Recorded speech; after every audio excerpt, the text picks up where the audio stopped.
le cours, alors M. Pierre Lumière présent, M. Damon Bruno sera excusé, sera représenté par M. Boucou. Mme Victorine Pechner est absente excusée, sera représentée par Mme Bricou. M. Damien Jasinski, absent excusé, sera représenté par M. Grinet. Camille Coquelet. Patrice Larsin. Nicole Champion. Jean-Marc Moreau. Madame Denis, absent excusée, sera représentée par Mme Nadia Patou. M. Pêche Jean-Pierre. Madame Patou Nadia.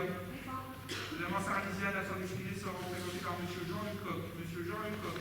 M. Silvestri Francesco. Pouvoir. Madame Bricot-Odile. M. Régis Ducrot. Madame Plus Alexandra, absent excusée, sera représentée par M. Chic. Madame Le Grandaline, absent excusée, sera représentée par M. Zelka. M. Frédéric Courillon. M. Fabrice Zelka.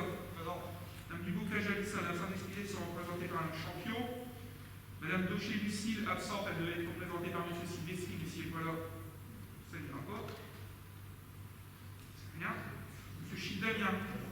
Madame Fanny Barbois, absente excusée, sera représentée par Mme Coquelet. Madame Ferrand Guisgan, absente. M. Gaillet-Jouet, absent. Madame Lartiche Patricia, absente. M. Daniel Vermersch, je l'ai vu, et M. Fournier Jérémy, absent. Il restera complété Francisco Silvestri. Madame Daucher, il y a un autre pouvoir qui arrive entre deux. D'accord. Vous compléterez.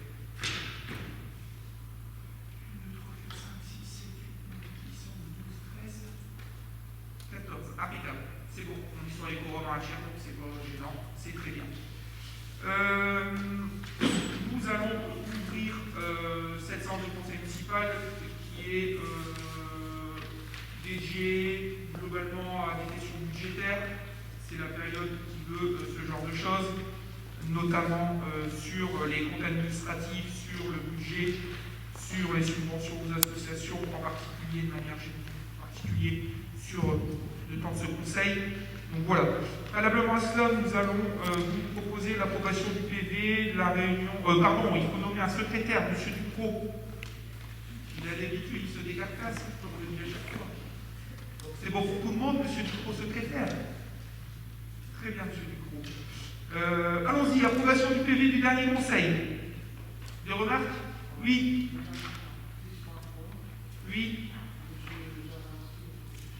Oui, d'accord. Donc à modifier effectivement sur le dernier, les agents vis à l'expulsion sur les participations au vote, c'est pas monsieur Damien Chic, mais c'est monsieur Damien Jasinski. Voilà. Damien, ça arrive, hein. C'est comme ça. Mais voilà. Donc juste à modifier. Bienvenue, monsieur Ducrot. Impeccable. Si pas d'autres remarques particulières, on peut dire que c'est bon. Alors, les comptes administratifs, je ne peux pas les faire voter, mais les comptes de gestion, je peux les faire voter. Donc, ce sera Camille qui fera voter les comptes administratifs. Il y en aura 3. Vanneau, Verville. Je fais quand même une présentation rapide. Alors, globalement, compte de gestion, compte administratif, c'est exactement la même chose. Le compte de gestion, c'est simplement la validation par le percepteur, qu'il n'y a pas d'écart entre ce que la ville des Tchins représente en compte administratif et ce que lui des Tchins. Ça serait un peu malheureux. Mais voilà. Je fais le commentaire qu'on fait du cours administratif sur le budget annexe des Vanneaux, c'est alors les mouvements d'écriture, hein, puisqu'il y a plus d'activité dans ce budget-là. Je l'expliquerai après dans le budget principal, on donne la subvention d'équilibre pour fermer et clôturer ce budget annexe. Donc dernière année, on le voit, ça y est. Ça nous coûte un bras parce que ça nous coûte 270 000 balles cette année quand même. C'est comme ça. C'est la rançon, on va dire, du succès. Mais de manière générale, c'est la seule manière de clôturer ce budget annexe. Donc voilà. Il y a eu des mouvements avec un déficit de fonctionnement avec le code d'investissement depuis 17 574, on est plutôt sur des écritures comptables d'ordre que sur une activité budgétaire propre. Nous avons rendu les derniers terrains, il n'y a pas eu de nouvelles dépenses de fait. De manière générale, nous clôturerons, je pense avoir la fin de l'exercice et nous ferons la consolidation budgétaire. Alors je ne sais pas si c'est en cours d'exercice, il faut attendre le 31 décembre et c'est l'année prochaine pour dissoudre ce budget annexe. Donc voilà. Pour le compte de gestion, y a-t-il des remarques particulières? Opposé au vote? Pas d'abstention, pas d'avis contraire. Compte administratif, je quitte la salle et je laisse la main à Camille. Merci, monsieur le maire. Du coup, pour le compte administratif 2020 des lotissements du Vanneau, il est demandé d'approuver le compte administratif de ce budget. Est-ce qu'il y a des abstentions, des avis contraires? C'est voté à la majorité, à l'unanimité. Vous allez va être un petit peu l'enchaînement. De manière générale, alors à chaque fois, nous votons ces comptes administratifs, code de gestion. Nous faisons tout de suite après une affectation de résultats. Pas de gros enjeux spécifiques dessus. Il y a des déficits de fonctionnement reportés de moins 17 574. On propose de le repositionner sur le résultat de la section de fonctionnement. Donc, un déficit de fonctionnement reporté de moins 17 574,33. On est sur l'écriture comptable plus réduite. De manière générale, je ne sais pas si ça amène des remarques particulières. Pas de remarques particulières, on peut dire que c'est validé. On le valide ensemble, merci. Exactement la même chose sur le lotissement annexe des verreries. Le lotissement budget annexe, le lotissement des verreries, pardon. Où là, pas d'activité en fonctionnement et on a le résultat d'investissement de moins 750 643,15 €. Ça correspond à quoi? Ça correspond à la somme. On a réglé toutes les entreprises, tous les travaux qui ont pu être faits. Et la somme à recouvrer, qui pourrait être recouvrée uniquement par la vente de terrain, c'est-à-dire le dernier grand terrain qui est situé entre la rue Marie-Curie entre la rue Marie-Curie et Nelson Mandela en partie, et de l'autre côté par l'arrière du terrain du manoir de Nobel. Dessus, alors on sait très bien que la vente de ce terrain-là, bien entendu, coûte les 750 000 € qui restent, et que dans le même contexte que pour les vanneaux, on sera obligé à un moment de donner une subvention d'équilibre à ce budget annexe et de le dissoudre sur les fonds villes. Les échanges qu'on a eu avec le comptable public nous disent qu'aujourd'hui, il n'y a pas forcément les gens, tout le monde a été payé, tout est réglé, mais il faudra quand même qu'on provisionne peut-être chaque année un petit peu d'argent pour, lorsqu'on aura fait le compte, pouvoir solder ce déficit et ce budget annexe qui pourra ensuite disparaître. Le compte de gestion correspond au compte administratif, pas de remarque particulière là-dessus. Le comptable nous a donné son petit plus. Sur le compte de gestion, que je peux mettre au vote, mais je laisserai la main ensuite à Camille Coquet pour le vote du compte administratif. Sur le compte de gestion, pas de remarque particulière. On peut le valider ensemble. C'est validé à l'unanimité, je vous remercie. Et le compte administratif, je refais mon petit sport. C'est le conseil municipal le plus sportif. Alors, suite au compte de gestion, nous allons voter pour le compte administratif du budget annexe du lotissement des verreries. Alors, est-ce qu'il y a des abstentions? Des avis contraires? C'est voté à l'unanimité.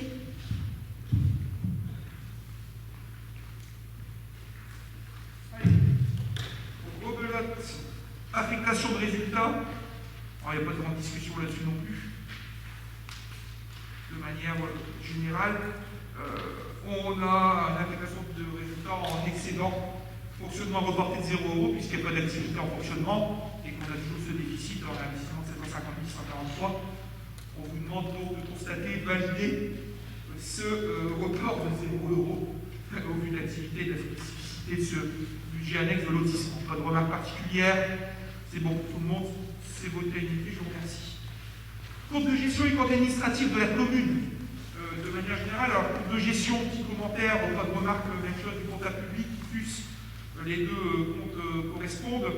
Le compte administratif de la commune donc, fait apparaître un excédent de fonctionnement de 1 432 230,94 €. Globalement et simplement, c'est ce qui reste à la fin de l'année lorsque vous avez eu vos recettes de fonctionnement, ce que vous avez encaissé, et que vous croisez vos dépenses. Avec globalement aussi des excédents qui sont reportés d'année en année. Je veux dire, c'est pas que sur le budget de cette année. Depuis des années, vous avez des fonds de roulement et vous avez un choix à faire. C'est ce qu'on fera après dans l'affectation. Il y a une partie que vous affectez comptablement pour financer votre déficit d'investissement et une autre partie qui est en excédent de fonctionnement reporté pour faire un fonds de roulement, une trésorerie, comme on pourrait appeler, de manière générale. Le résultat d'investissement est lui de moins 445 148,92 €. Si on fait le bilan comptable, pour appeler comme ça, de manière générale, combien il reste dans les caisses de la commune à la fin d'année quand tout est terminé pour boucler les sessions d'investissement, fonctionnement, de manière générale, il reste 187 082,02 €. Il reste qu'on a toujours des restes à réaliser en dépenses et en recettes.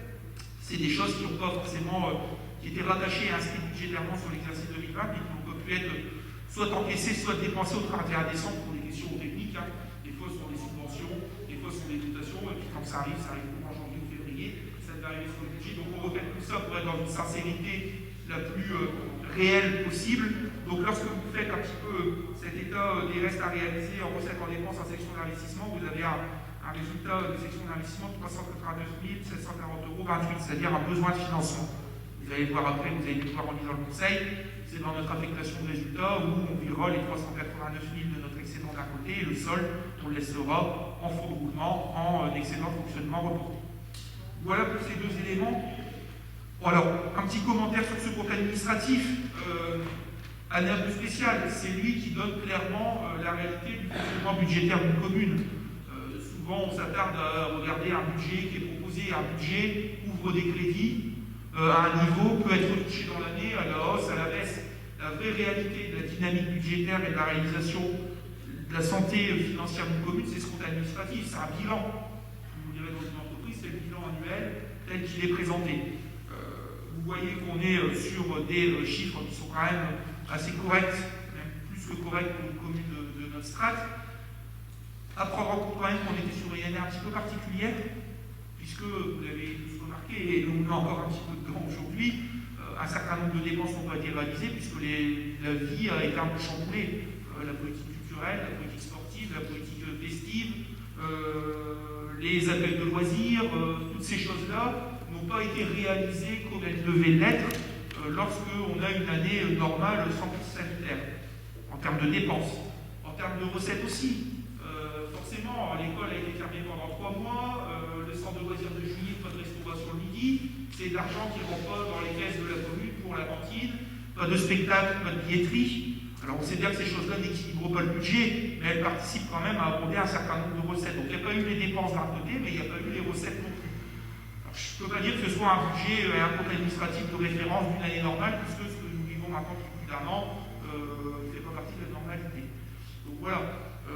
Maintenant, c'est pas pour ça qu'il y a eu des dérapages, et c'est pas pour ça non plus que la commune a géré au sous près ce qu'il y avait à faire lorsqu'il fallait prendre nos responsabilités pour faire les distributions de masques, lorsqu'il a fallu mettre en place un certain nombre d'actions de manière générale solidaire, lorsqu'il a fallu maintenir les subventions aux associations, quand bien même elles ont réduit leurs activités de manière conséquente, la commune a toujours pris ses responsabilités et l'a assumé. Donc on n'a pas cherché à faire des économies sur le dos de la crise sanitaire, on a continué à assumer ce qu'il fallait.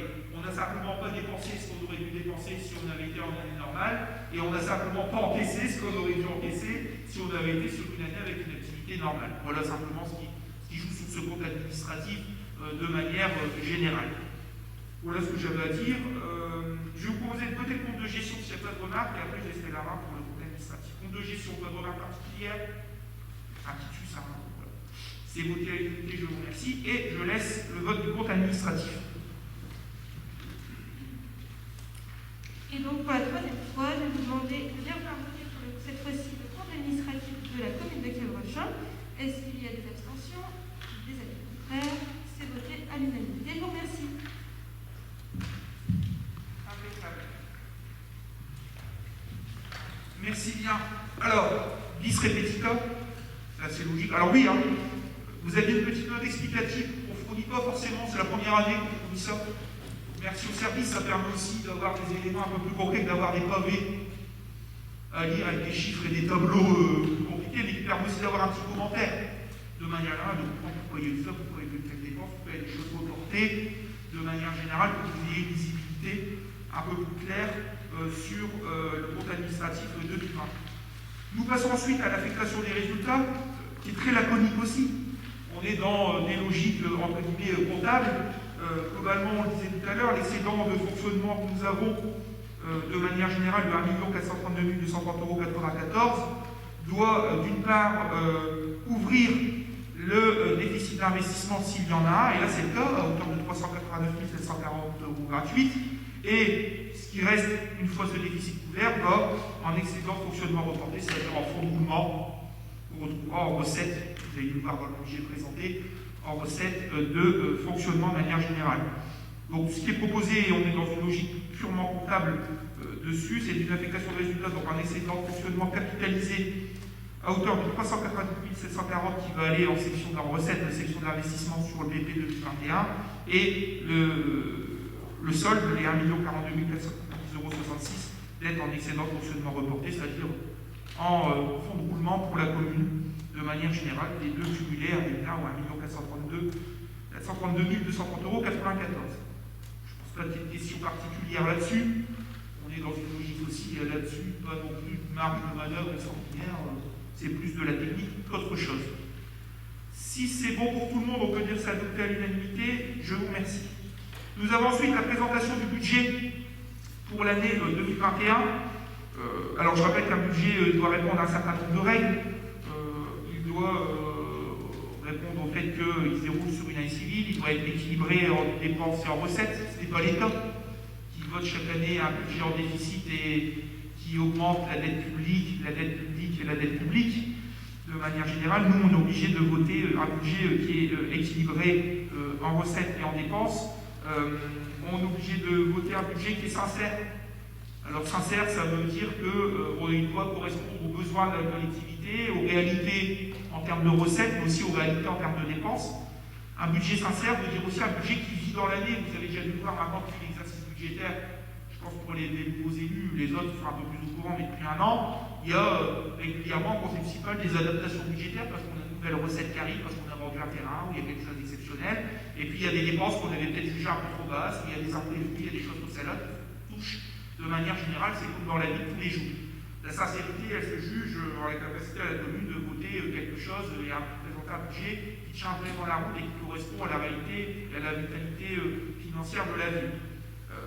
Il est proposé, vous l'avez vu aussi, je ne vais pas faire un cours de finances publiques, d'une section de fonctionnement et d'une section d'investissement avec en fonctionnement des dépenses bien fléchées et des recettes bien fléchées, et en investissement des dépenses bien fléchées et des recettes bien fléchées, le tout correspondant à une nomenclature comptable publique. Alors les gens qui font un peu de compta privé, quand ils regardent ça, des fois ils ne comprennent pas trop les logiques, les imputations, parce que par rapport à une compta privée, ça n'a strictement rien à voir. Et voilà. Reste sur l'emprunt, on l'a déjà dit, le remboursement des intérêts c'est en fonctionnement et le capital c'est en investissement. Enfin, voilà. Compte privé, vous devez rembourser globalement.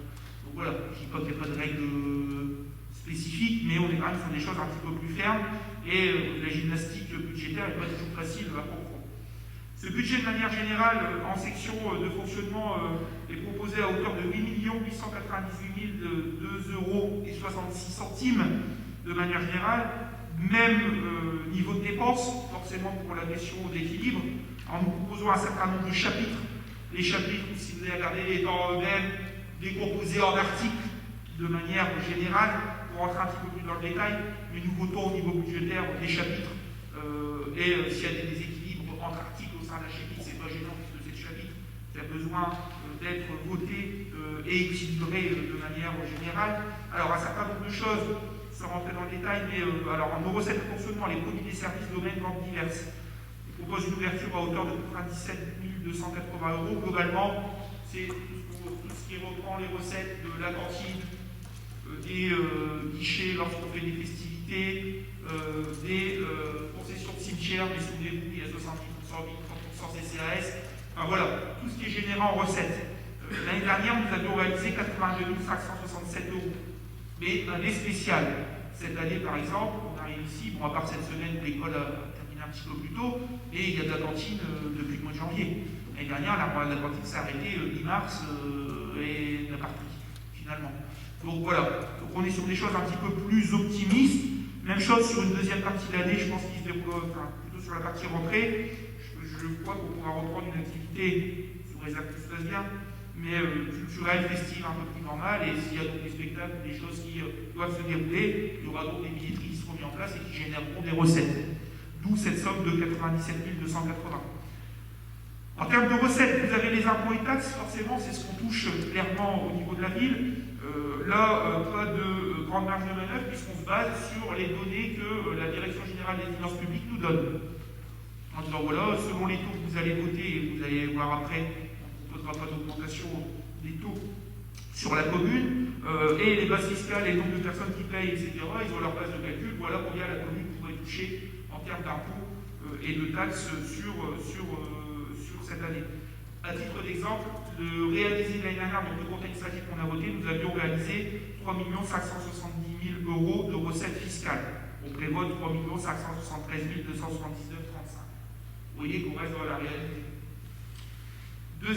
Troisième recette, les dotations, subventions, participations, sont notamment les dotations de l'État, on l'a déjà dit, la DGF, dotation globale de fonctionnement, la DSU, puisque nous touchons une DSU aussi, plus un certain nombre de participations. Alors, on ne va pas rentrer dans le détail, mais les fonds de péréquation horizontale, verticale, l'aglo, le FPIC, voilà, un certain nombre de participations qui viennent de l'État, mais aussi d'autres collectivités à ce niveau-là. Nous ouvrons les crédits à hauteur de 3 656 210 €. Nous avions réalisé en 2020 3 635 000 € de recettes. En 75, notre produit de gestion courante, c'est généralement un certain nombre d'encaissements que nous pouvons revoir. Exemple, les loyers, on entend quelques logements pour vous, des choses comme celle-là, des redevances d'occupation du domaine public, des choses de ce type. Nous ouvrons les crédits à hauteur de 120 650 €, alors que nous avions réalisé l'année dernière 110 221 €. En produits financiers, c'est l'épargne qu'on a sur un livret A. Voilà. Les produits exceptionnels en termes de recettes, nous avions eu 32 440 € l'année dernière. Nous avons aussi remporté cette année beaucoup plus, puisqu'il y a dedans le remboursement des 80 000 € de la mission locale, de manière générale. Donc ça fait déjà une belle somme, plus un certain nombre de petits produits qu'on estime pourraient nous arriver, des fois des dotations exceptionnelles de l'État liées au Covid ou à des choses comme celle-là. Donc nous ouvrons les crédits à hauteur de 147 864 €, 65.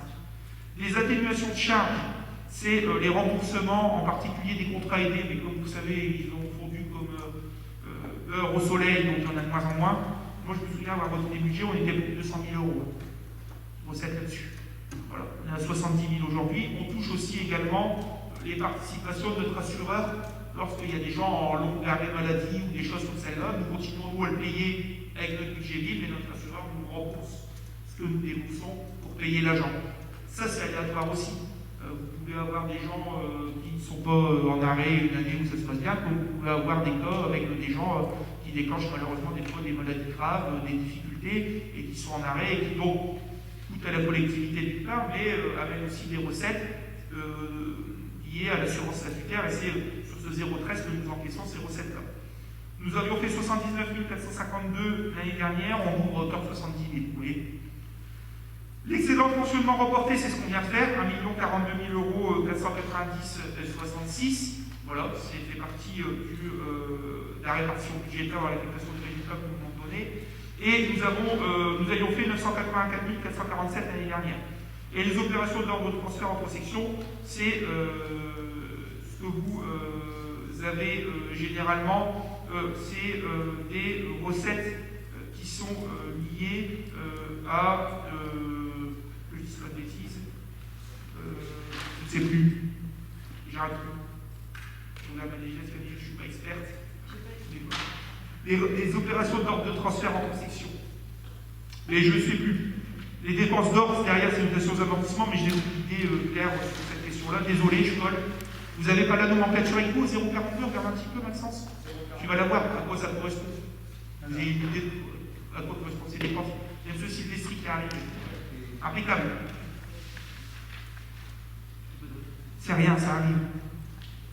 0,42.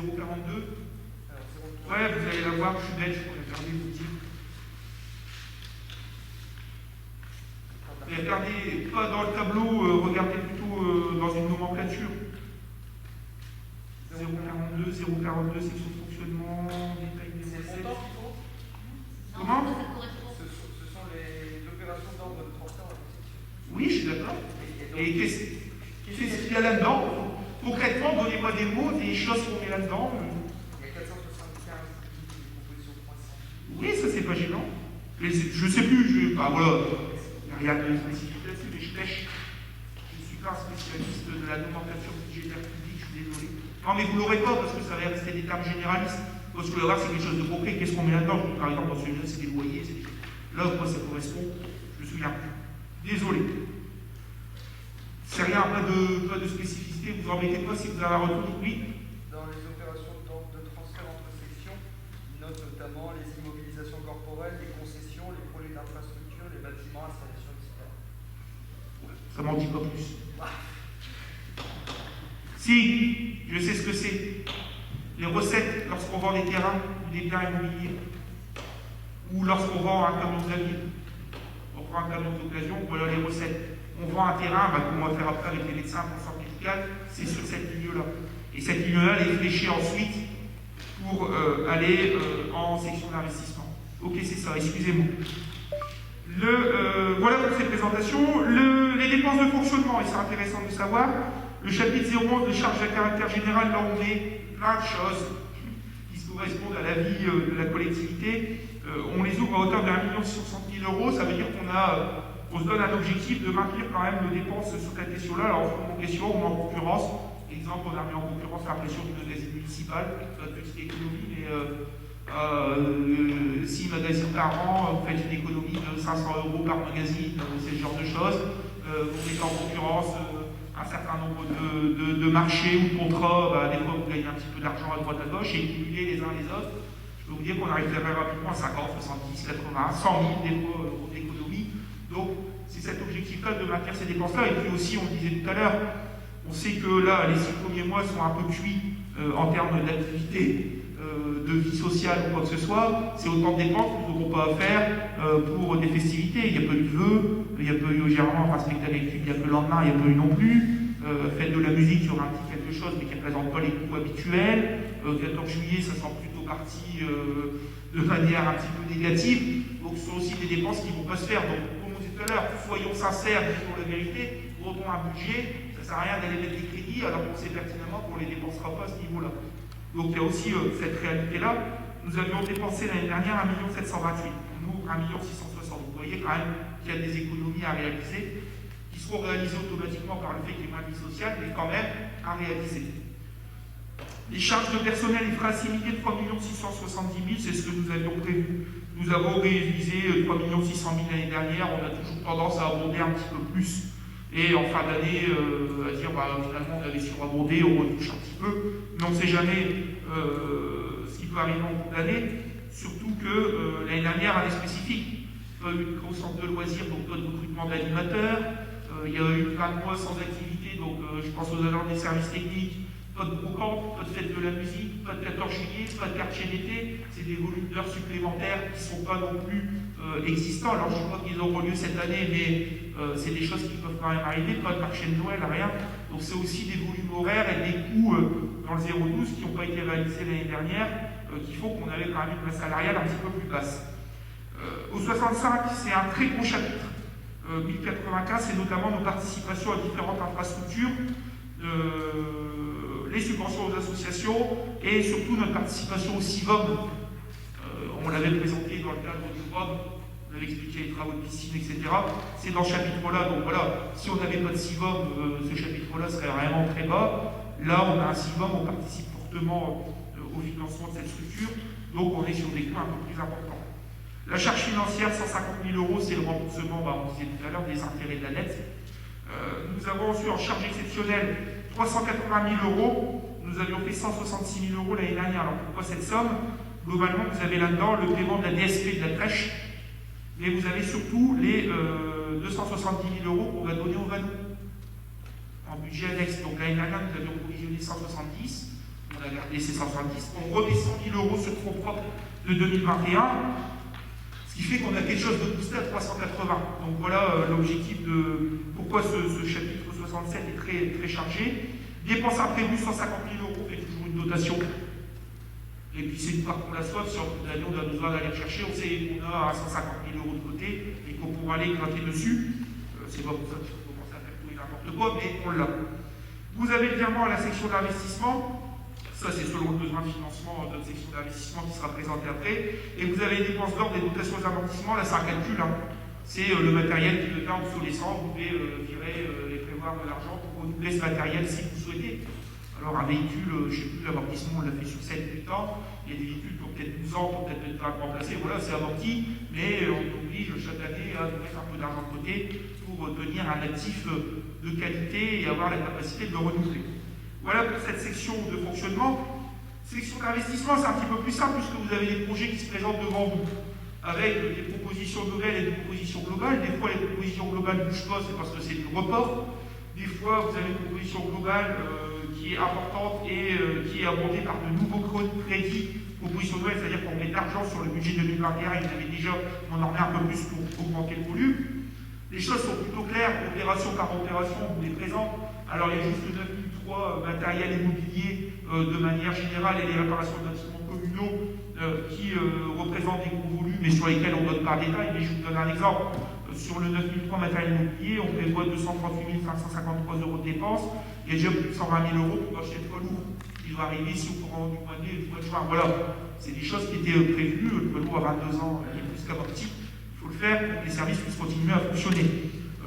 Sur la réparation de bâtiments communaux, je sais qu'on a entamé, après les travaux de toiture l'année dernière, sur la toiture du bâtiment principal dans un collège, on fait la toiture du bâtiment à côté où il y a la PMI, la loge du gardien, etc. Alors, il y a 70 000 € si je ne me trompe pas, sur ce bâtiment-là. Donc ça va assez vite.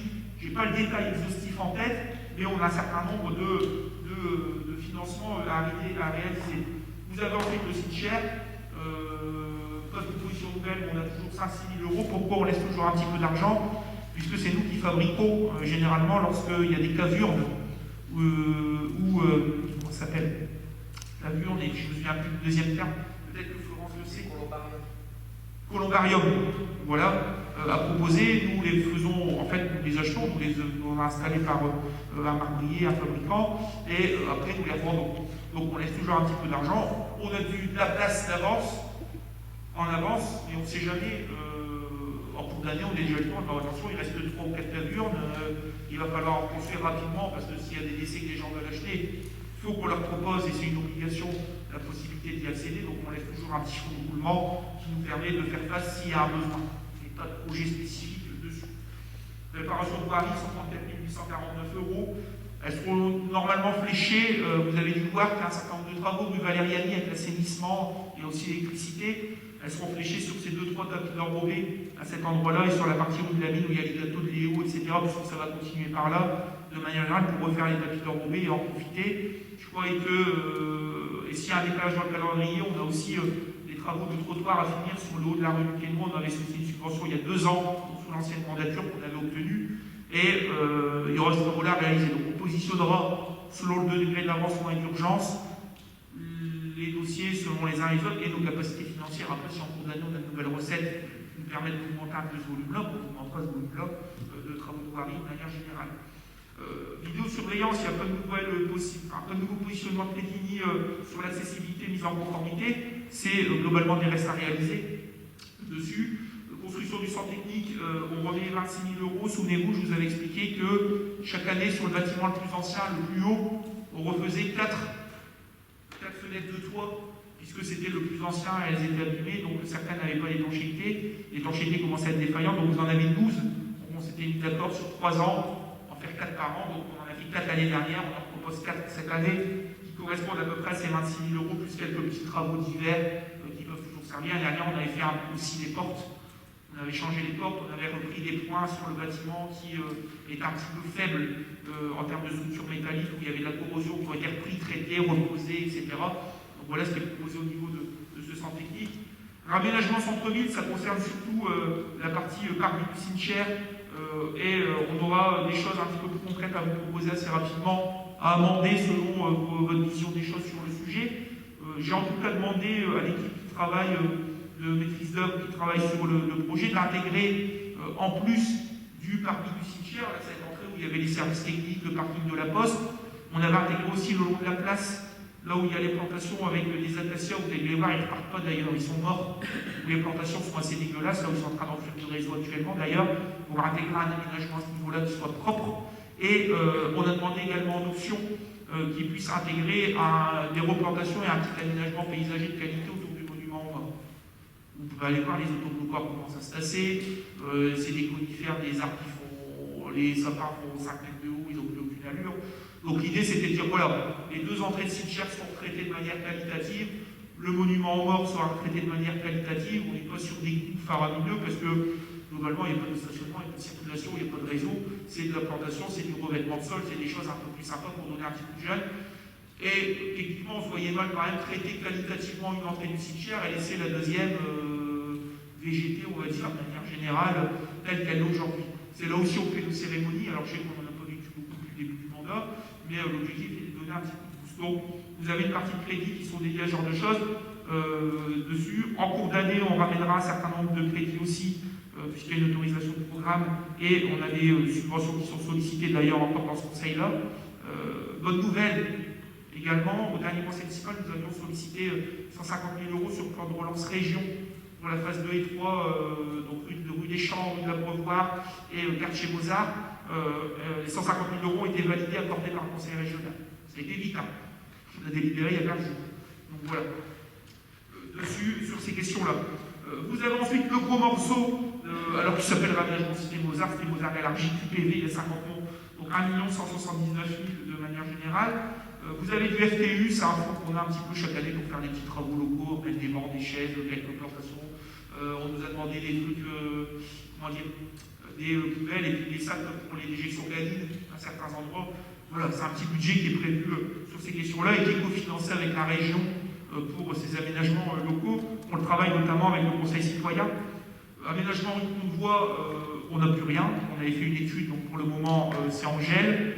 On va attaquer les fibres de Hainaut et dans la foulée on travaillera sur la question de convoi, voirie et espace public de manière générale. Terrain multisport Vano, pas de nouveau crédit, mais je crois qu'il y a 2400 € et d'ailleurs il faudrait qu'on les solde assez rapidement puisque tout est terminé. Aménagement hôtel de ville, même chose. On va solliciter des subventions après. Il y a une étude de programmation qui est en train d'être finalisée qu'on pourra vous présenter. Enfouissement des réseaux Jean Jaurès, il n'y a plus rien. Les 38 000 €, c'est des restes à réaliser, à régler. C'était les enfouissements au niveau des 4 pavés avec les démolitions qui ont eu lieu pour Équipart et qui ont démarré, mais avec un calendrier un petit peu retardé sur la question de la Bourgogne. Voilà. Le LAL, c'est l'hôtellerie Louis Hénin, à ce niveau-là, où on a des sollicitations aussi des PV région. Par contre, on n'a pas eu de retour de ça ou pas. L'étude Jean Jaurès, il nous reste la moitié à financer, et 1 million d'arbres Bois-Vano, c'était des sollicitations que nous avions faites dans le cadre du plan 1 million d'arbres l'année dernière, et là, ça concerne l'aménagement d'un verger à l'arrière de la prison, là où il y a le piétonnier qui a un grand espace vert, et un certain nombre de plantations au fond de la rue Césaire, le long des pâturages, pour moins casser l'aspect je suis dans la nature et je suis tout de suite dans un quartier, pour essayer d'apaiser un petit peu cette branche urbaine agricole. Voilà, aménagement fibre du Hainaut, gros morceau aussi, 360 000 € dessus. Voilà un petit peu également en termes de dépenses sur des opérations. Après, vous avez les dépenses obligatoires, donc les opérations d'ordre de transfert entre sections 190 000 € qu'on retrouvait tout à l'heure en recettes de fonctionnement. Les subventions d'équipement versées, 70 000 €. Dépôt et fonctionnement, c'est les 100 000 € que nous devons recouvrer liés aux dépenses de la maison qui a été démolie rue Jean Jaurès, qui est en train d'être terminée en face d'ancien Aldi. Donc, globalement, dépôt et cautionnement, c'est parce que les héritiers vont devoir payer. Donc, on met 100 000 € de manière générale en dépenses, parce que c'est ce qu'on a dépensé, mais on aura aussi les recettes en face. Voilà. Voilà un petit peu différent. Alors, il y a le déficit reporté de 389, mais qu'on a autofinancé avec notre excédent. Voilà ces présentations. On a un budget d'investissement de 4 296 130 €. Il y a en face s'aligner un certain nombre de dépenses. Le virement de la section de fonctionnement qui est important, mais vous allez le voir aussi, à chaque fois, en face de chaque opération, on met une somme lorsque nous avons une subvention. Donc voilà. Par exemple, la subvention sur aménagement voirie, Gilles de Mans, Mozart, etc.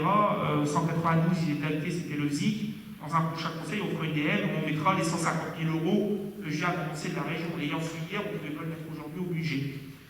Sinon, ça correspond à chaque fois les subventions. Vous avez aussi des dépenses qui sont liées et qui sont logiques. Nous avons en recette des dotations d'État, notamment le FCTVA, l'excédent de fonctionnement capitalisé, c'est ce que nous avons vu également tout à l'heure. Et nous proposons, pour équilibrer notre budget d'investissement, un emprunt autour de 900 000 € qui se décomposerait de deux manières, si je ne me trompe pas, en 2 fois 450 000. 450 000 qui serait sur la base d'une dotation de la Caisse des dépôts et de consignation et qui serait fléchée sur les fibres du Hainaut parce que c'est un projet écologique, c'est dans le plan de relance, etc. et qui serait étalé sur 50 ans et avec un taux vraiment dérisoire. Et 450 000 € qui serait plutôt en forme d'emprunt classique, donc les consultations des banques sont encore en cours pour financer nos différentes opérations. Je vous passe les différentes subventions qui sont positionnées. Je vous parle du chapitre 45, donc les travaux contre cher, c'est les 122 000 € qui concernent donc en recette les 122 000 € qu'on réclamera pour la maison rue Jean Jaurès. Les 100 000 €, c'est ce qui reste à régler aux entreprises, mais c'est surtout des restes à réaliser, puisque les travaux sont à cheval entre 2020 et 2021. Nous avons le virement de la section de fonctionnement, on l'a vu tout à l'heure, et nous avons les 300 000 € d'amortissement et de mobilisation, c'est les recettes nous avons, parce qu'on est de l'argent de côté en fonctionnement, pour notre amortissement du matériel dont nous disposons, on vient de le voir juste avant. Remarque générale sur ce budget, endettement contenu, même s'il y a un emprunt de 900 000 €, on est quand même dans un flux de dette, alors là, qui n'est pas flux de dette net négatif, puisqu'on endette un tout petit peu la commune, mais de très peu et dans des questions maîtrisées, mais qui permet d'avoir un budget quand même d'investissement conséquent avec des projets assez structurants, qui démontrent aussi la dynamisme de la commune, aller chercher un certain nombre de subventions, et on disait dans le ROM, à positionner les projets dans le temps, mais aussi aller chercher les opportunités en fonction des appels à projets, pour avoir de l'argent et réaliser des choses sur notre commune. Alors ça nous oblige à avoir une gymnastique dans le calendrier de nos investissements. Des fois, de retoucher quelque chose qui était prévu cette année, dire bah non, finalement, tel projet qui était un petit peu plus tardif. On a l'opportunité d'avoir de l'argent, mais il faut commencer plus rapidement, donc on le fait un peu plus rapidement que l'autre. Mais voilà, un budget à 4 296 130 € 63 pour une commune de 6 000 habitants, il n'y en a pas des tonnes de budget d'investissement de ce type-là. On n'est pas connu pour être une commune riche d'ailleurs. Une dynamique fiscale extraordinaire, on n'a pas de pont d'or, on n'a pas de zone d'activité, de zone industrielle, de zone commerciale énorme qui nous générerait des recettes. Donc je pense que c'est un budget qui est très combatif et qui est surtout serein par rapport à la période actuelle, où beaucoup de collectivités auraient tendance à dire on ne sait pas ce qui se passe, on ne dépense pas, on ne fait rien. Nous, le choix qui est fait aujourd'hui, c'est de dire non, on a une bonne gestion, on a la capacité de financer, et comme on a la capacité de financer des projets, on a la capacité d'aller chercher des subventions pour que ces projets se réalisent concrètement. Et la réalisation concrète, c'est ce budget à 4 296 000 € en investissement sur cet exercice 2021. Voilà ce que j'avais à faire en remarque générale. Je pense que vous aviez une note, il y avait une note explicative ou pas, je me souviens plus, sur ce club. Il y a une note explicative de manière générale sur ce budget principal. Vous voyez déjà que entre l'envoi du Conseil la semaine dernière et le vote aujourd'hui, on a eu des notifications financières de subventions, donc on sera amené très rapidement à faire des notifications positives, puisque c'est de l'argent qui va rentrer en plus dans les caisses de la commune. Mais voilà, on reste assez dynamique, on a encore quelques appels à projets sur lesquels on prépare des dossiers de demande de subvention pour continuer à développer notre commune positivement et essayer de travailler sur tous les quartiers, sur toutes les thématiques, même si ce n'est pas toujours facile, évident et visible, parce que ça prend un peu de temps s'organiser, de voir finalement les premiers engins de chantier arriver. Le temps où on a voulu un projet et à un moment où les engins de chantier arrivent et on coupe le ruban à la fin, c'est passé 3, 4, 5 ans, 6 ans des fois. Mais le principal est que les choses se passent bien et surtout on les fasse en gardant des finances saines, sans faire porter de risques à notre commune et sans laisser demain, on ne sait pas ce qui peut se passer, mais aux successeurs la banqueroute, comme ça peut se passer des fois dans certaines communes. Il y a des gens qui arrivent au manettes et il n'y a plus rien. Si l'exemple, j'ai payé mon personnel, j'ai payé mes charges, il me reste plus de pognon, je ne peux plus rien faire. Voilà, ce n'est pas le cas ici, et ce n'est pas la volonté de gestion qu'on a ici sur cette commune. Voilà les éléments que j'avais à vous donner. Alors je ne sais pas si vous souhaitez débattre, je pense que ça a déjà été assez détaillé et présenté. Dessus, on peut toujours aller un peu plus dans le détail, mais ça risquerait d'être long et barbant.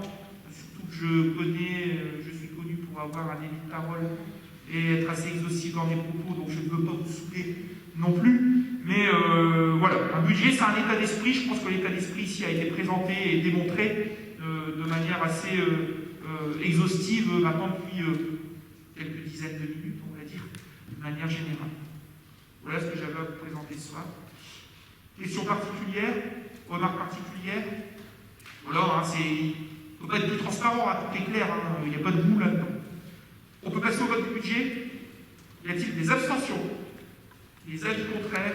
C'est voté à l'unanimité, je vous remercie. Je vais être beaucoup plus laconique sur les deux budgets suivants, puisqu'il n'y a pas d'enjeu. Sur le budget annexe lotissement Vanneau, donc vous voyez globalement, de manière générale, pas d'action en section d'investissement et en dépenses de fonctionnement. Vous avez des recettes et des dépenses qui s'évaluent à hauteur de 269 669,33 €. C'est globalement en recettes la subvention que la ville va donner de son budget principal au budget annexe et en dépenses le paiement à la DGFiP de la TVA sur marge sur l'ensemble des terrains qui ont été vendus depuis 2010 et qui n'a pas été fait. Voilà. Alors, qui a été faite de 2014 jusque 2019, la dernière année, mais de 2010 à 2014, ça n'a pas été fait. Alors je ne jette pas la pierre sur mes prédécesseurs, c'est vraiment pas de leur faute, c'est pas une critique, c'est vraiment un problème de la DGFiP. Il y a eu un changement fiscal en 2010-2011. Le DGS de l'époque a choisi de se rapprocher de notre trésorier, qui est là pour nous conseiller, en disant voilà, il y a un changement fiscal, on a un lotissement, si les terrains ne changent pas de surface et de prix, on n'applique pas la TVA. Donc c'est ce qui a été fait. Dès qu'il y a eu des modifications, les TVA ont été appliquées, pour finalement se retrouver en 2014 convoqué en disant mais vous savez, vous devez autant de TVA, vous auriez dû régler. Donc on est avec le comptable public. Il dit attendez, moi j'ai pas la même lecture que vous, ses propres collègues du bureau d'à côté disent non, tu t'es trompé, donc maintenant la commune doit payer. Donc on paye pour être tranquille, on dégage ce budget annexe et on est tranquille avec ça. Voilà. C'est pas une erreur politique ou un manque de volonté de ne pas payer, c'était vraiment une erreur technique. Dessus, il faut aussi des fois poser les choses clairement. Voilà, on n'est pas toujours dans la table quoi que ce soit. Autant il y a eu des choses où on a mis la poussière sous le tapis, là il n'y a pas à dire. Autant sur cette question-là, c'était plutôt une faute technique de la part de la DGFiP que de la part des services de la ville et des élus de la commune à l'époque. Sur ce budget annexe, pas de question particulière, on peut le voter de cette manière-là, c'est voté à l'unanimité, je vous remercie. Vous avez ensuite le budget annexe du lotissement des Verreries, où là vous avez des mouvements de manière générale. Vous avez un déficit de l'investissement reporté de 50 143,15 €. On prévoit en recettes et en dépenses de fonctionnement 494 618,73 €, puisqu'on aurait une vente potentielle du terrain sur son ensemble. À ce niveau-là, alors c'est pas terminé, malheureusement. Il y a des négociations en cours et vous comprenez qu'il y a aussi des enjeux commerciaux, quoi que ce soit, que je ne peux pas étaler tant que les choses ne sont pas faites. Elles seront faites quand le conseil municipal on validera la vente et il y aura le porteur de projet et on pourra vous expliquer ce qui est fait. Pour le moment, on est dans de la règle administrative. Je regarde Camille qui était à la mandat précédent, mais je regarde Jean-Marc, Maureen n'est pas là. On a souvent ce genre de délibération en conseil communautaire et encore plus en bureau communautaire où la GLO vend des terrains de cette activité ou prévoit des choses au budget en disant voilà, on ne peut pas trop dévoiler forcément des noms, des choses comme celle-là, parce que c'est un manque de transparence, mais parce qu'il y a des négociations, il y a des enjeux économiques importants vis-à-vis des frais de la concurrence ou des choses comme celle-là. Donc aujourd'hui, le chiffrage qu'on a fait, en tout cas, il y a une proposition qui a été faite qui semble retenir l'attention également d'un porteur de projet sur ce site-là, qui permettrait de vendre le terrain 494 118,73 €. Donc, une dépense de fonctionnement qui irait diminuer en clôture de budget le déficit de 750 643,15 € et une recette de vente de terrain aménagé au chapitre 70 à hauteur de 494 618,73 €. Principe d'équilibre et différentes sections ensuite dessus.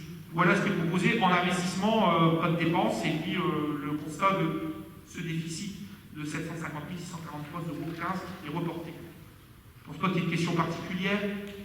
On peut le valider de cette manière-là, pas d'abstention, pas d'avis contraire, c'est voté à l'unanimité, je vous remercie. Je vous propose de faire une suspension de séance d'une dizaine de minutes. Pourquoi ? On va vous faire passer à la signature le vote des comptes administratifs que moi je ne peux pas signer et le vote du budget 2021. Pourquoi je fais ça ? Parce que sinon c'est à la fin et des fois on oublie, on s'en va, on oublie un document et voilà. Ça me permet de faire une pause aussi de 2 minutes et de boire un petit coup parce que c'est un petit peu compliqué. Donc voilà, une suspension de séance, j'ai 10 minutes, ça peut être 5 minutes si ça va un peu plus vite. Maxence et Florence vont passer table par table, vous utilisez les crayons qui vous sont proposés ou si vous avez votre propre crayon, utilisez-le. De manière générale, pour signer l'ensemble des documents, vous verrez qu'il y en a une petite quantité. Merci à vous pour votre attention. C'est bon pour tout le monde ? On vous passe à un certain nombre de délits qui sont des autorisations de programme. Alors je rappelle vite fait le principe d'autorisation de programme, c'est des projets d'investissement qui sont sur plusieurs années, donc on valide un budget global et chaque année on met la somme qui correspond aux dépenses qu'on fera de manière générale.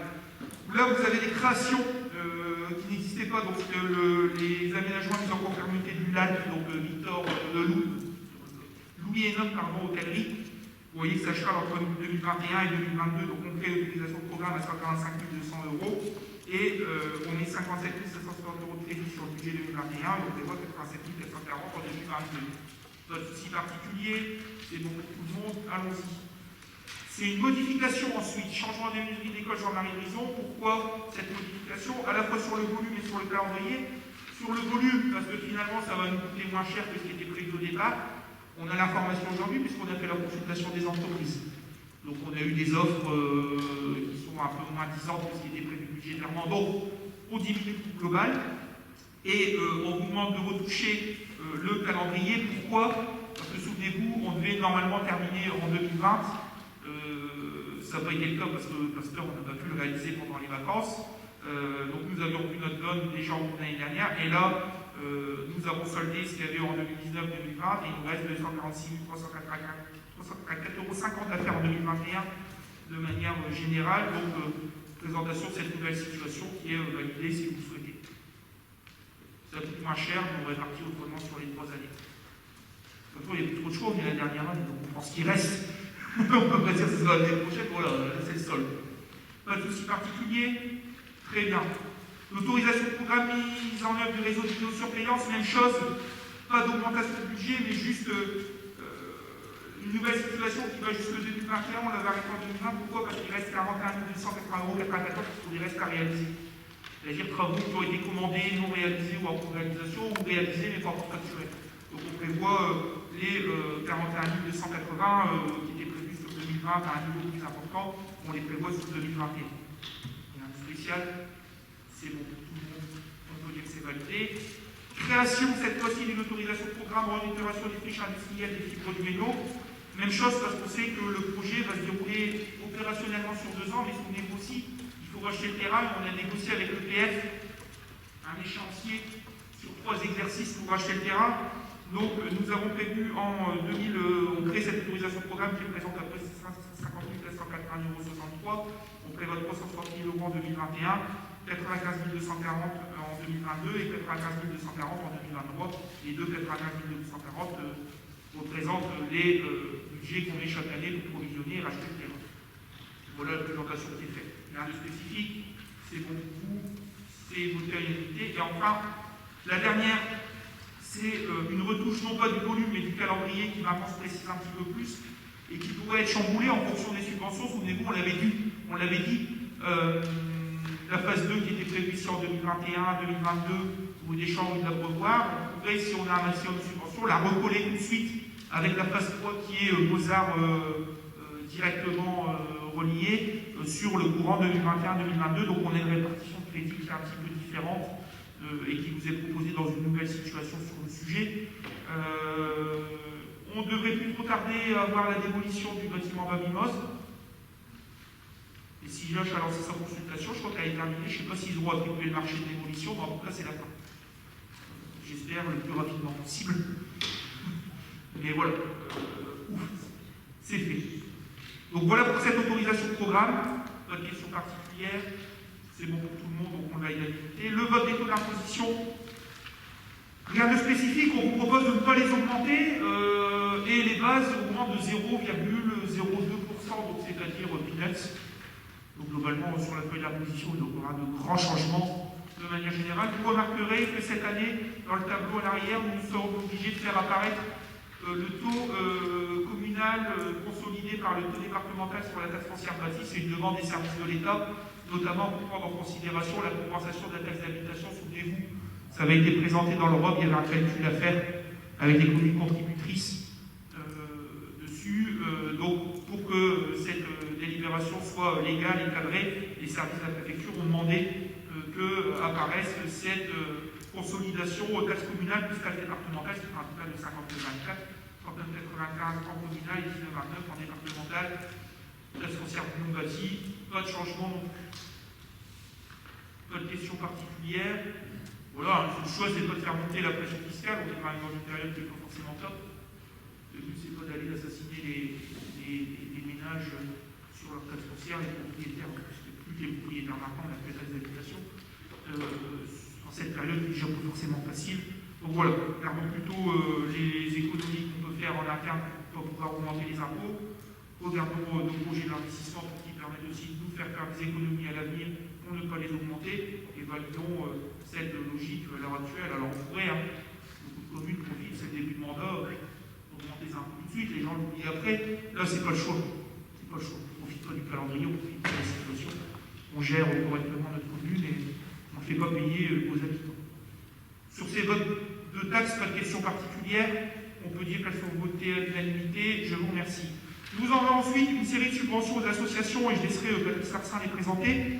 Préalablement à cela, on remercie Patrice et Damien Chic pour le travail qui a été effectué, de collecte et d'analyse des dossiers, le travail aussi réalisé par les services et une réunion de coordination.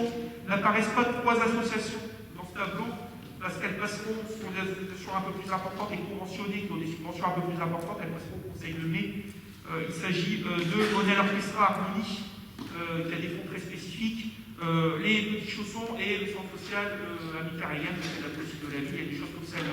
Donc, on les dissocie de ces subventions ordinaires, je dirais, d'associations qui ont une activité plutôt classique sur la commune de loisirs ou quoi que ce soit, d'autres associations qui ont des fois des salariés, qui ont des actions politiques de la ville, qui ont des financements très fléchés de la part de l'État ou de la région, et on vous les proposera au prochain conseil municipal pour que ce soit validé.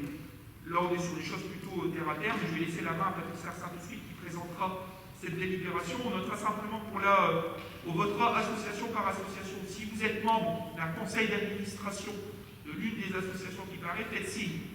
Par anticipation, je dis déjà au service et au secrétaire de séance que pour la numéro 21, l'amicale des pompiers, Damien Chic quittera la salle et ne participera pas au vote. Forcément, il est dans le bureau.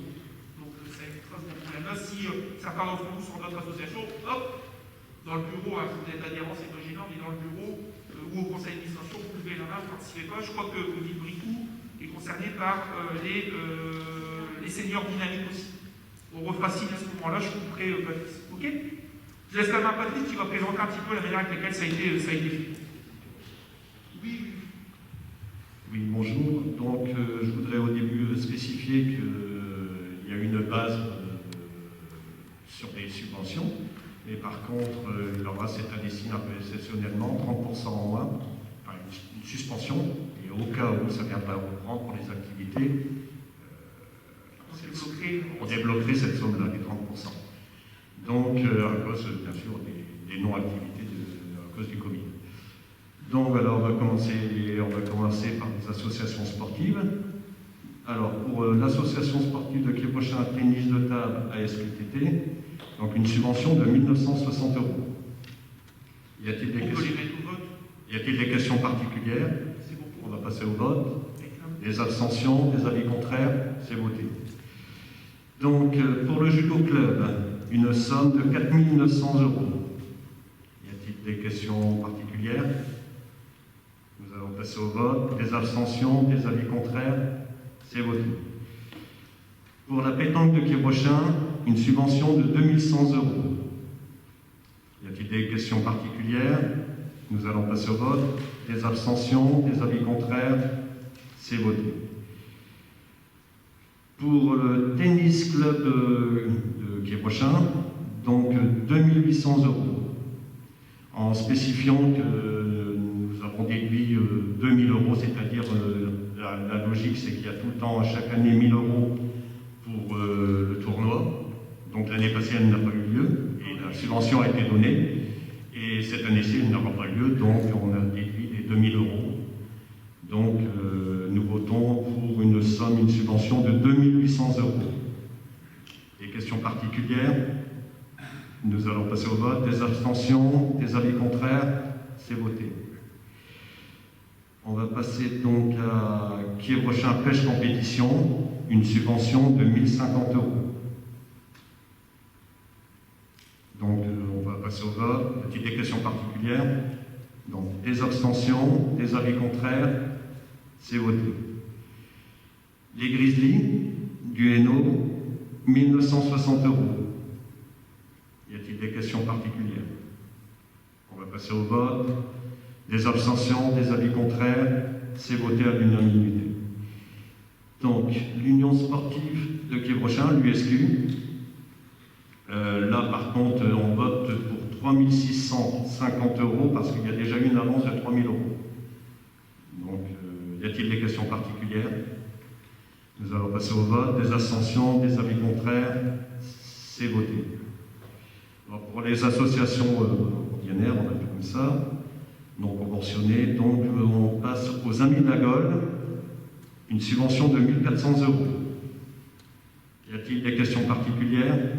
On va passer au vote. Des abstentions, des avis contraires, c'est voté.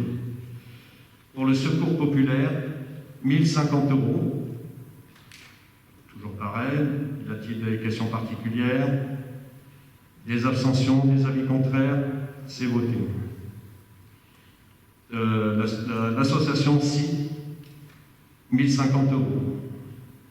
Y a-t-il des questions particulières? Nous allons passer au vote. Des abstentions, des avis contraires, c'est voté. Alors, les Restos du Cœur, donc 840 €. Y a-t-il des questions particulières? Nous allons passer au vote. Des abstentions, des avis contraires, c'est voté. Copernic Club, 700 €. Y a-t-il des questions particulières? Nous allons passer au vote. Des abstentions, des avis contraires, c'est voté. Écolo Bouffine, une subvention de 210 €. Donc là, pareil. Y a-t-il des questions particulières? Nous allons passer au vote. Des abstentions, des avis contraires, c'est voté. Donc le don du sang, 280 €. Y a-t-il des questions particulières? On va passer au vote. Des abstentions, des avis contraires, c'est voté. Alors, l'association des activités artistiques sans frontières, 1400 €. Y a-t-il des questions particulières? Nous allons passer au vote. Des abstentions, des avis contraires, c'est voté. Alors, les anciens combattants, 700 €. Subvention de 700 €. Donc, y a-t-il des questions particulières? On va passer au vote. Des abstentions, des avis contraires, c'est voté. Les seniors dynamiques, une subvention de 1000. Ne participe pas au vote, Odile. Oui. Ah oui. Une subvention de 1400 €. Y a-t-il des questions particulières? On va passer au vote. Les abstentions, des avis contraires, c'est voté. 2 minutes, Patrice. Tu avais le pouvoir de qui aussi, Odile? Corinne Cachemar. Donc pour un auto-PV, et elle ne participe pas, ni Corinne Cachemar. Comme elle est en place du pouvoir et qu'elle ne peut pas participer au vote, on ne peut pas le valider. Donc bien compter dans le nombre de voix. Ce sera la même chose, Damien, si c'est un peu moins. On reprécisera. Vas-y, c'est bon, excuse-moi. Non, c'est pas grave. Alors, sport et loisirs pour tous, une subvention de 910 €. Donc, y a-t-il des questions particulières? Nous allons passer au vote. Des abstentions, des avis contraires, c'est voté. Les majorettes, les blancs moineaux, alors 945 €. Y a-t-il des questions particulières? Nous allons passer au vote. Les abstentions, des avis contraires, c'est voté. Quiévrochin d'hier et d'aujourd'hui, 840 €. Y a-t-il des questions particulières? Nous allons passer au vote. Des abstentions, des avis contraires, c'est voté. L'amicale des pompiers, 910 €. Je peux, donc Damien participe pas. Et tu avais le pouvoir de qui, Damien? Donc Damien et Alessandra, globalement, n'auront pas participé à ce vote-là. Merci. Vas-y, Patrice. Y a-t-il des questions particulières? Nous allons passer au vote. Des abstentions, des avis contraires, c'est voté. Et en dernier, le RC Tank World, donc une subvention de 700 €. Y a-t-il des questions particulières? Nous allons passer au vote. Des abstentions, des avis contraires, c'est voté. Impeccable. C'est fait. Merci à vous sur ces questions-là. Alors, comme on le disait tout à l'heure, effectivement, on n'a pas voulu pénaliser. Il y a des villes qui ont coupé 50% drastiques aux subventions aux associations. Là, non, on a pris le dossier comme chaque année. Je sais que Patrice et Damien ont été attentifs pour regarder si, justement, les associations n'avaient pas des difficultés. Ils ont regardé notamment les bilans financiers, s'ils n'avaient pas une trésorerie trop impactée de manière générale pour être un petit peu plus au carré. Donc, il n'y a pas de choses alarmantes sur les différentes associations. Et voilà, le parti pris, c'est peu d'activités, alors c'est peu de dépenses pour les associations, et donc moins besoin de subventions, mais c'est aussi peu de recettes, puisque certaines s'autofinancent par des buvettes, des balles, des animations, enfin voilà, des lotos et compagnie.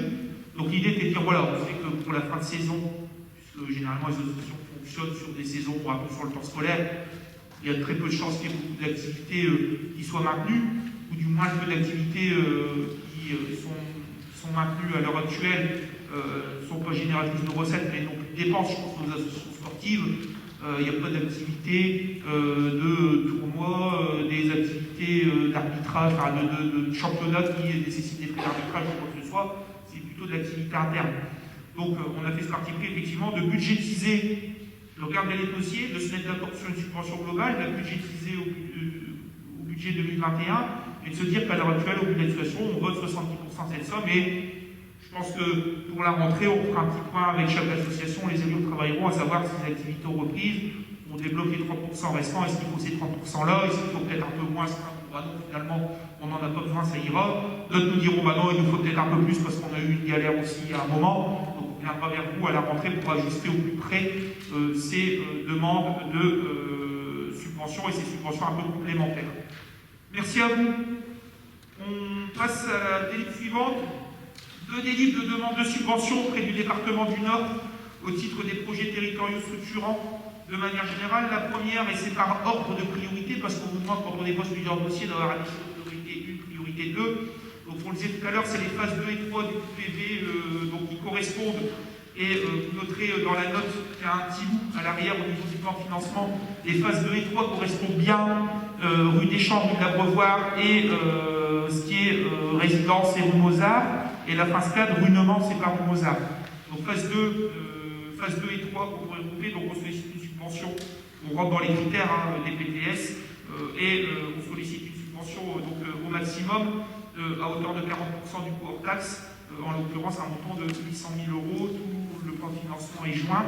Si vous en êtes d'accord, et on votera ensemble les deux, moins qu'il y ait des avis contraires, même opération sur des travaux de rénovation d'hôtel de ville, je disais tout à l'heure, l'étude de programmation est en train de se terminer, on n'est pas sur quelque chose qui va démarrer du jour au lendemain, mais on est dans les critères pour solliciter ce type de subvention, et quand bien même on fait des travaux, vous doutez bien qu'au vu du volume financier, ça se ferait en plusieurs étapes et sur plusieurs années, donc il y a des choses qui pourraient commencer en 2022, donc on sollicite une subvention, cette fois-ci à hauteur de 800 000 € aussi, qui représente 40% du coût hors taxe estimé à peu près 2 millions d'euros de travaux liés à la question de l'hôtel de ville.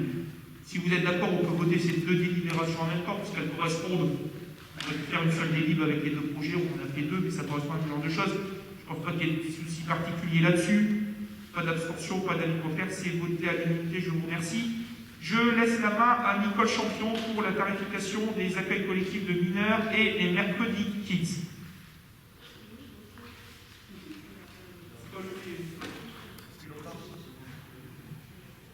Part dans la sucette. Bonjour. Je vais encore passer pour un. Tarification pour les accueils collectifs pour mineurs du mois de juillet et des mercredis kids de l'année 2021.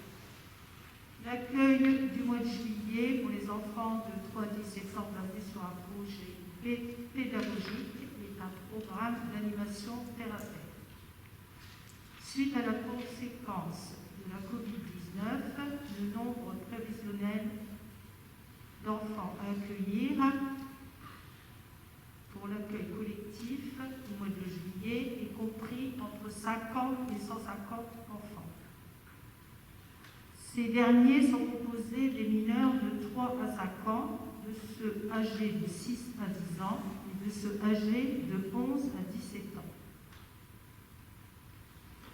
Depuis 2017, le retour à la semaine d'enseignement de 4 jours a généré des besoins en matière d'accueil des enfants âgés de 3 à 17 ans. La commune a décidé d'organiser un accueil collectif de mineurs pour la période des mercredis kids en période scolaire.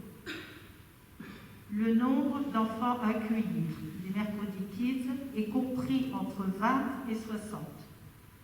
Ces derniers sont composés des mineurs de 3 à 5 ans et de ceux âgés de 6 à 10 ans et de ceux âgés de 11 à 14 ans. Alors, pour la tarification ACM et mercredi KID, nous avons gardé la même somme que l'année 2020. Je passe la main à Monsieur le maire pour le vote. Oui, c'est bien ça. 2020, avec une tarification, et on ne va pas le refaire, qui est basée sur les gens habitant Thiers-Rochin et qui n'habitent pas Thiers-Rochin, et avec des quotients familiales. Et là, c'est un peu plus technique, c'est puisqu'on a signé un contrat enfance-jeunesse, et que la CAF, finançant en partie ces actions-là, nous demande d'avoir une tarification échelonnée de manière générale. Donc voilà, oui, le rappel qui a été fait par Nicole Champion, c'est de dire qu'en termes d'accueil collectif de mineurs, on a ces deux types, celui de juillet, et cette année c'est encore aléatoire, parce qu'on ne sait pas sur quel pied on dansera, il faudra s'organiser en fonction à la dernière minute comme d'habitude, et les mercredis continuent à fonctionner. Donc voilà, pas de souci particulier. Mais oui, on attend les directives de l'État là-bas tout en haut, savoir ce qu'on fera. C'est un peu compliqué pour les parents aussi, parce que comment s'organiser. Et voilà, en tout cas, le choix qui a été fait, c'était de valider cette tarification. Je voudrais souligner juste une chose, c'est que en début de mandat, vous m'avez donné la possibilité de prendre un certain nombre de décisions, entre guillemets seules, et de vous les communiquer. La tarification d'un certain nombre de choses font partie de ces possibilités-là. Voilà. Après, il y a un choix de continuer à partager ensemble ces tarifications-là et pas être seul dans mon bureau. Voilà. Même si on peut en discuter, mais travailler dessus, je pense que le fait d'organiser par le conseil municipal et d'insister sur le fait que les tarifs restent les mêmes et qu'ils respectent bien les conditions de la CAF vis-à-vis du CEJ, via une délibération, ça reste quand même assez intéressant et transparent que de le faire seul et de donner juste de manière laconique, on fait tel tarif et c'est possible. Alors autant des fois sur des petites choses, c'est pas gênant parce qu'il faut la rapidité, il n'y a pas d'enjeu, autant là-dessus quand même, ça touche les familles et ça touche les activités qu'on propose aux enfants de notre commune. Je ne sais pas s'il y a des remarques particulières. Merci pour la présentation. On peut dire que c'est voté à l'unanimité, pas d'abstention, pas des contrats, c'est très bien. Nous avons ensuite un accord de principe pour la vente d'une parcelle rue Georges Jaurès à la maison médicale du Blanc-Misseron. C'est un petit morceau où il y a actuellement un parking sur l'avenue Georges Jaurès entre la police municipale et le cabinet médical. Les médecins et praticiens sont venus nous voir en disant qu'ils avaient la possibilité et souhaitent faire une extension pour accueillir 2 à 3 nouveaux praticiens, peut-être pas forcément des médecins généralistes, mais des gens spécialisés dans d'autres domaines de médecine, et qu'ils avaient donc un besoin foncier. Nous sommes donc mis d'accord pour céder cette parcelle-là qui les intéressait et dont nous sommes propriétaires. Nous avons donc fait, conformément à la législation en vigueur, appel au service des domaines pour avoir une évaluation du coût de terrain. Les services de domaines nous ont proposé un prix de cession à 80 € le mètre carré. C'est ce que nous avons proposé donc aux médecins qui ont accepté ce coût de 80 € le mètre carré pour cette surface-là. Donc parcelle AD 204 et AD 520 P 520, peut-être une erreur de nom, 520 partiel, P comme partiel dessus. Forcément, l'acquéreur prend en charge les frais de notaire et puis les frais d'arpentage puisqu'il y a une petite découpe et donc un géomètre à faire passer dessus. Donc il demande au conseil municipal simplement de valider cette vente dans les conditions reprises telles que je viens de les présenter, reprises dans la délibération. Pas de souci particulier. C'est bon pour tout le monde, on peut voter à l'unanimité, je vous remercie. Nous avons ensuite un retrait de délibération. Nous avions voté en 2019 une vente de parcelles de terrain à M. Bouy et Mme Blin. C'est un terrain qui est situé à l'arrière du cabinet médical Vincent Bavé, au niveau de la rue de la Mine, rue Henri Leblanc. Et puis les personnes qui avaient acheté ces terrain-là, aujourd'hui, nous ont fait part de leur souhait de ne pas acheter. Donc on retire la délibération de vente pour nous redonner la possibilité, la liberté juridique de remettre en vente le terrain et de ne plus avoir de lien avec les bénéficiaires de la délibération initiale de vente. Voilà. Est-ce que tout le monde est d'accord pour annuler cette vente? C'est particulier. Vous avez la délibération et on ne vous a pas mis le courrier, mais on a le courrier des personnes, je pense que vous en doutez, on va faire ce genre de choses dans leur groupe. Enfin, vous avez la délibération, donc c'est voté à l'unanimité. Merci. Et enfin, dernière délibération, les contrats d'engagement éducatif, c'est pour recruter un certain nombre d'animateurs. Vous savez que la ville met en place des dispositifs d'accompagnement et de financement, par exemple de BAFA, et propose aux jeunes de la commune qui ont eu un financement de BAFA de venir travailler dans les centres de loisirs. Ça nous permet à nous, d'une part, d'avoir des animateurs locaux et qui peuvent valider leur stage pratique, puisqu'il y a le stage de base, mais aussi un stage pratique, donc ils peuvent venir faire leur stage chez nous. Ça nous permet d'étoffer les équipes et d'avoir notre quota de stagiaires. Et ça permet en fait d'équilibrer les opérations dans le sens où la commune finance le BAFA et le jeune s'engage à venir travailler et est rémunéré sur la base d'un taux horaire SMIC, moins la somme que la commune lui a donnée, enfin la commune a engagé pour lui payer son BAFA. Voilà, quelque chose d'assez classique. Donc ça passe sur un format d'engagement, contrat d'engagement indicatif tel qu'il est proposé. Pas de modification par rapport aux autres années. Alors on a des fois des contrats d'engagement indicatif animateurs qui viennent faire ça en juillet, d'autres qui viennent dans le cadre des mercredis, parce qu'ils sont étudiants, et ça les arrange de venir travailler le mercredi et pas au mois de juillet. Donc c'était simplement de valider cette tarification et les conditions de rémunération des personnes qui bénéficieront de ces contrats d'engagement éducatif. Pas de questions particulières, c'est bon pour tout le monde, on peut dire que c'est voté à l'unanimité, je vous remercie. S'il n'y a pas d'autres questions, j'ai pas une question orale, de manière générale, on va pouvoir clore notre séance. Si vous souhaitez qu'on discute en séance suspendue, clôturée, pardon, il n'y a pas de problème particulier, mais voilà. En tout cas, merci à vous, merci pour votre présence encore dans ces conditions particulières. J'espère que le prochain conseil qui aura lieu, mai, juin, on n'a pas encore de date exacte dessus, ne sera plus ici. Alors, peut-être pour deux raisons, parce que tout ira mieux, mais je pense qu'il ne faut pas non plus être trop optimiste, mais surtout parce qu'il y aura, on en parlait, les centres de vaccination ici dans ces locaux et qu'on sera obligé de se délocaliser ailleurs.